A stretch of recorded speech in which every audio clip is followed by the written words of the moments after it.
Hello दोस्तों, welcome to money matrix channel. आज इस वीडियो में हम लोग डिस्कस करेंगे वो 5 tips to clear the NISM research analyst examination.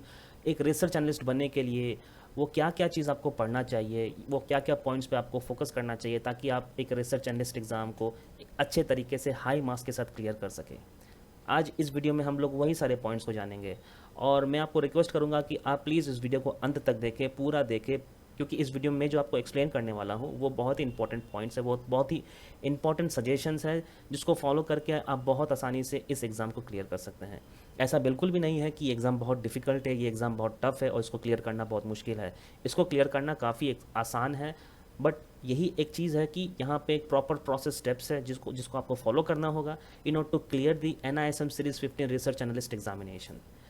Video में आगे बढ़ने से पहले अगर आप इस पर्टिकुलर चैनल पर नए आए हैं तो मैं आपको रिक्वेस्ट करूँगा इस चैनल को सब्सक्राइब करें, बेल नोटिफिकेशन को दबा दें ताकि जब भी मैं नए वीडियो को रिलीज़ करूँ, अपलोड करूँ तो आपको वो नोटिफिकेशन जाए और आपके पास वो इन्फॉर्मेशन टाइम पे पहुँच पाए। तो चलिए शुरू करते हैं इस वीडियो को और जानते हैं वो 5 टिप्स। वो 5 टिप्स क्या है जो हमें मदद करेंगे in order to clear the NISM series 15 research analyst examination. पहला पॉइंट या फिर पहला tip, read the entire book. जो NISM सीरीज 15 रिसर्च एनालिस्ट का जो बुक है, एक ही बुक है। उस बुक में जहाँ तक मुझे पता है 13 चैप्टर्स हैं। 13 चैप्टर्स को आपको one by one in a sequence एक एक करके पढ़ना है। पूरे बुक को पढ़ना है, एटलीस्ट कम से कम 2 बार पढ़ना है अगर आप कॉमर्स बैकग्राउंड से नहीं हो तो। अगर आप कॉमर्स बैकग्राउंड से हो तो कम से कम एक बार पूरे बुक को पढ़ना ही पढ़ना है। मैं ऐसा क्यों बोल रहा हूँ? मैं ऐसा इसलिए बोल रहा हूँ कि इस बुक में ऐसे कई सारे कॉन्सेप्ट्स है, ऐसे कई सारे थ्योरीज़ है जो हमें कॉलेज में या फिर स्कूल्स में नहीं बताया गया है, नहीं सिखाया गया है, राइट। तो वो अगर आप बुक को नहीं पढ़ोगे तो आपको कभी पता ही नहीं चलेगा। एंड अगर आप कॉमर्स बैकग्राउंड से नहीं हो, अगर आपका जो स्ट्रीम है वो कॉमर्स स्ट्रीम नहीं है, वो साइंस है या फिर आर्ट्स है, तब तो आपको बहुत डिफ़िकल्टी होने वाली है। अगर आप कॉमर्स बैकग्राउंड से नहीं है और अगर आप जो स्ट्रीम है वो साइंस है या फिर आर्ट्स है, तो इस पर्टिकुलर बुक को कम से कम आपको 2 बार पढ़ना चाहिए, क्योंकि एक बार पढ़ने से काम नहीं चलेगा। एक बार पढ़ने से आपको सारा कॉन्सेप्ट, सारा फार्मूलाज एंड सारा थियोरीज आपको प्रॉपरली समझ में नहीं आएगा, क्योंकि इसमें ऐसा बहुत कुछ है जो टाइम टू टाइम अपडेट होता रहता है। टाइम टू टाइम अपडेट होता रहता है, ज़रूरी नहीं है कि पूरा सिलेबस ही अपडेट होते रहता है। ओनली 2-3%, 4% इसमें कुछ कुछ अपडेट्स टाइम टू टाइम आते हैं।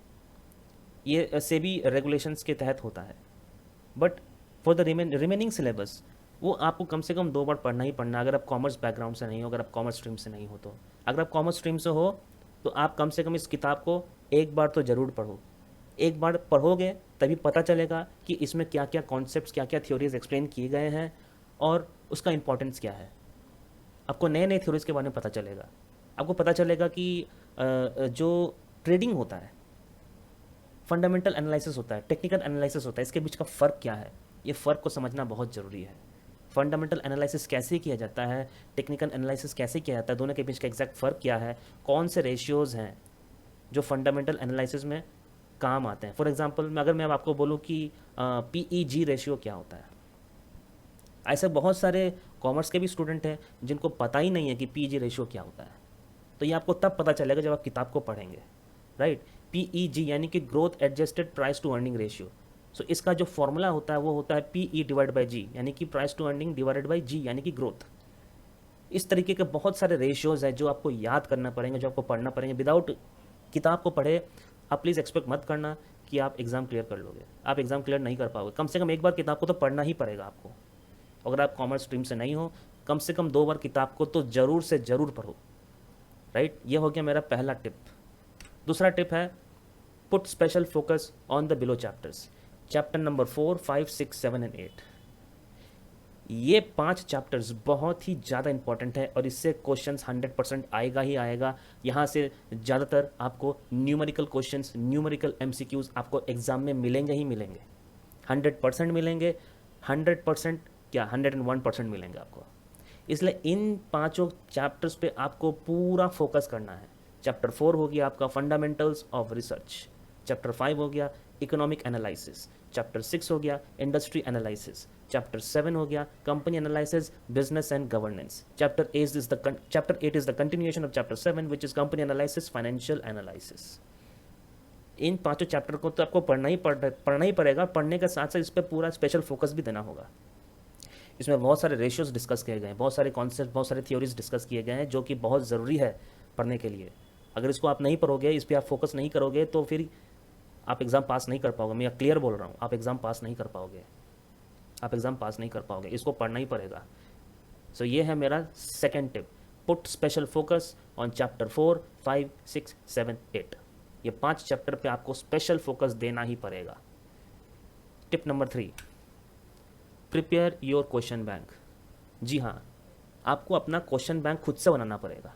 आप चाहे यूट्यूब देख के बनाओ, चाहे गूगल पर सर्च करके बनाओ, चाहे किसी से मांग के बनाओ, चाहे अपने, अगर आपको कोई सर है या कोई टीचर है, कोई प्रोफेसर है, कोई मेंटर है, उससे आप पूछ के बनाओ।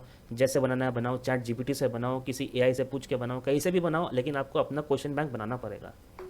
अगर आप अपना क्वेश्चन बैंक को नहीं बनाओगे तो फिर प्रॉब्लम ये होगा कि जो एग्ज़ाम, जब आप फेस करोगे एग्ज़ाम को, उस वक्त आपको समझ नहीं आएगा कि वहाँ पे उन क्वेश्चंस के साथ डील कैसे करना, उनको हैंडल कैसे करना है। इसीलिए आपको खुद का क्वेश्चन बैंक बनाना जरूरी है, स्पेशली एमसीक्यू टाइप क्वेश्चंस। आप जो क्वेश्चन बैंक बनाओगे वो एमसीक्यू टाइप क्वेश्चन बैंक होना चाहिए। मल्टीपल चॉइस क्वेश्चंस, एक क्वेश्चन दिया गया, उसमें 4 ऑप्शंस दिए गए, उसमें जो सही ऑप्शन है वो आपको सिलेक्ट करना है, वो हो गया एमसीक्यू टाइप क्वेश्चंस। उस तरह के क्वेश्चंस के आपको लाइक क्वेश्चन बैंक बनाना पड़ेगा। कम से कम 600-700 क्वेश्चंस का एक पूरा क्वेश्चन बैंक आपके पास होना चाहिए, रेडी होना चाहिए, अगर आपको ये एग्ज़ाम अच्छे नंबर से पास करना है तो। बहुत सारे लोग बोलते हैं कि क्वेश्चन बैंक बना के कोई फ़ायदा नहीं है, क्योंकि आप भले एग्ज़ाम पास कर लोगे क्वेश्चन बैंक से, लेकिन फिर बाद में जब आप रियल फील्ड पर उतरोगे तो वहाँ पे ठीक से काम नहीं कर पाओगे, इन्वेस्टर को फेस नहीं कर पाओगे, इंटरव्यूअर को फेस नहीं कर पाओगे। पूरी तरीक़ा से ये गलत बात है। क्वेश्चन बैंक भी उतना ही ज़रूरी है जितना ज़रूरी किताब को पढ़ना है, जितना ज़रूरी इंपॉर्टेंट चैप्टर्स पे फोकस करना है। अगर आप ऑलरेडी किताब पढ़ रहे हैं, अगर आप इंपॉर्टेंट चैप्टर्स पे फोकस कर रहे हैं, तो आपको इस बात की चिंता करने की कोई ज़रूरत नहीं है कि मैं इंटरव्यू को कैसे फेस करूँगा, मैं इन्वेस्टर को कैसे फेस करूँ, because you already are developing your core area, right. आप अपने कोर पे ऑलरेडी काम कर रहे हो, जो कि मैंने ऑलरेडी पॉइंट नंबर 1 और 2 में कवर कर लिया है। If your core is strong, you can face any one in this life. You can face the interviewer, you can face the investor, you can face the fund manager as well if you have to. If your core is strong, you can face anybody. But the point is, core तो strong करना ही है, उसके साथ साथ आपको question bank भी बनाना है ताकि you are well prepared and ready for the exam.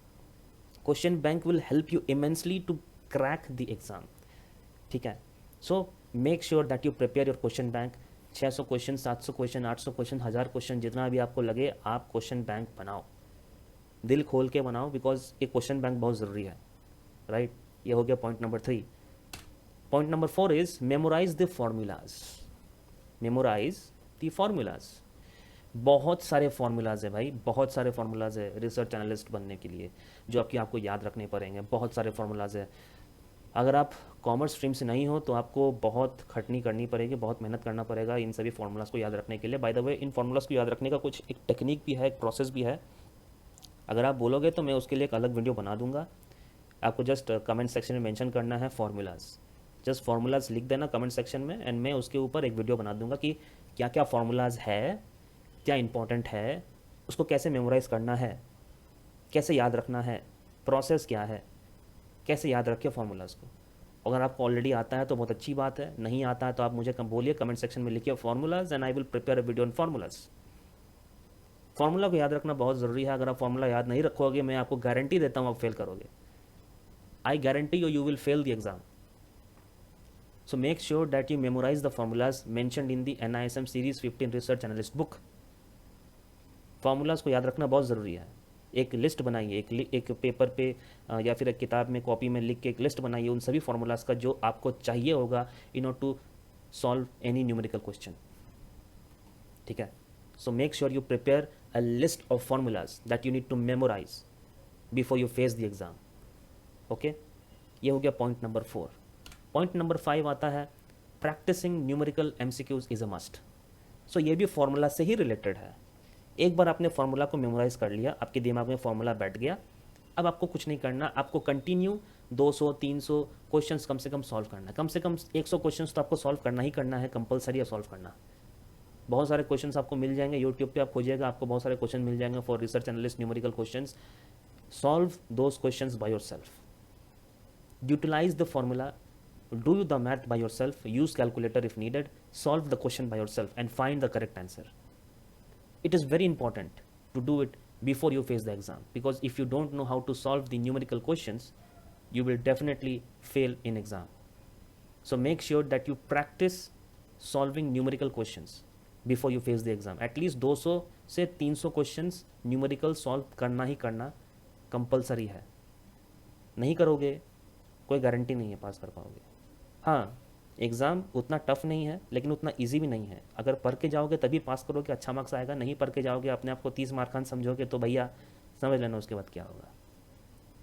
क्योंकि रिसर्च एनालिस्ट का जो काम होता है वो ऐसा कोई हलवा पूरी नहीं है. वो रिसर्च कर रहा है, वो बंदा स्टॉक्स पे रिसर्च करता है, इंडस्ट्री पे रिसर्च करता है, इकोनॉमी पे रिसर्च करता है. रिसर्च करके बताता है कि कहाँ पे क्या प्रॉब्लम है, कौन से स्टॉक में क्या मोट है, फाइनेंशियल प्रॉब्लम्स क्या है, फंडामेंटल प्रॉब्लम्स क्या है, टेक्निकल प्रॉब्लम्स क्या है किसी पर्टिकुलर कंपनी में.